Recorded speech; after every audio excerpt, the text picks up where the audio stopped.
ఇటీవల పెరుగుతున్న రోడ్డు ప్రమాదాల సంఖ్య ఆందోళనకరంగా మారింది. ఒక రోడ్డు ప్రమాదం మరవక ముందే మరొక రోడ్డు ప్రమాదం వెలుగు చూస్తూనే ఉంది.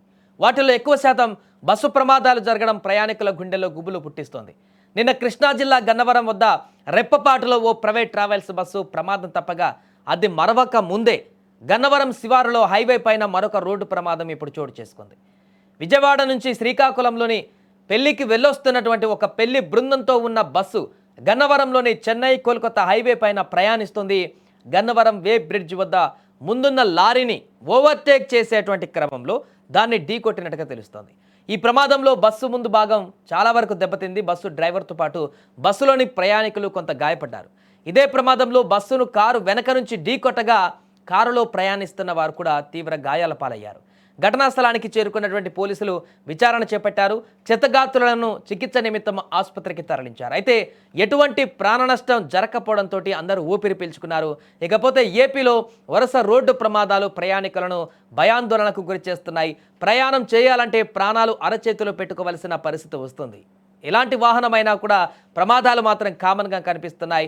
బస్సులో వెళ్ళినా, సొంత వాహనాల్లో వెళ్ళినా, ఎక్కడ వెళ్ళినా కూడా హైవేలకు ఎక్కి ప్రయాణం కొనసాగిస్తున్నామంటే ప్రాణాలు అరచేతిలో పెట్టుకొని వెళ్ళవలసిన పరిస్థితి ఈ రోజుల్లో నెలకొంది. అధిక స్పీడా లేకుంటే డ్రైవర్ నిద్రమత్త, క్షణికపాటి నిర్లక్ష్యమా, ఏదైనా కానీ ఇలాంటి కారణమైనా ఉండవచ్చు. కానీ ఆ కారణంగా అనేక మంది ప్రాణాలు బలైపోతున్నటువంటి దృశ్యాలు రోజు కనిపిస్తున్నాయి, నిత్యం కనిపిస్తున్నాయి. రోడ్డు ప్రమాదాల్లో చనిపోయినటువంటి వారి సంఖ్య రోజు రోజుకు పెరిగిపోతుంది. రెండు తెలుగు రాష్ట్రాలలో దేశవ్యాప్తంగా కూడా ఇలాంటి పరిస్థితి ఏర్పడింది.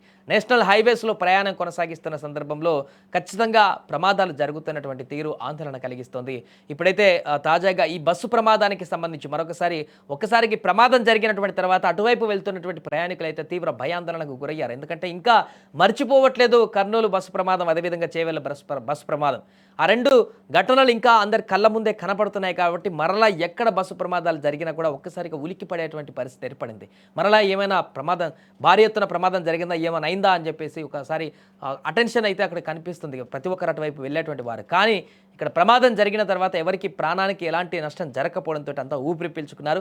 గాయపడ్డటువంటి వారిని వెంటనే ఆసుపత్రిలోకి చేర్పించారు. ఈ ప్రమాదంలో బస్సుతో పాటుగా బస్సు వెనుక ఉన్నటువంటి మరొక కారు కూడా తీవ్రంగా దెబ్బతింది. ఆ కారులో ఉన్నటువంటి ప్రయాణికులకు కూడా గాయాలయ్యాయి. దీంతో వారు కూడా సేఫ్గానే ఉండడంతో అందరూ ఊపిరి పీల్చుకున్నారు. ఇక ఘటన పట్ల పోలీసులు అక్కడికి చేరుకొని ఎంక్వైరీ చేస్తున్నారు. ప్రమాదం ఎలా జరిగింది, ప్రమాదానికి గల కారణాలేంటి, పూర్తి వివరాలు కూడా సేకరించేటువంటి పనిలో పడ్డారు.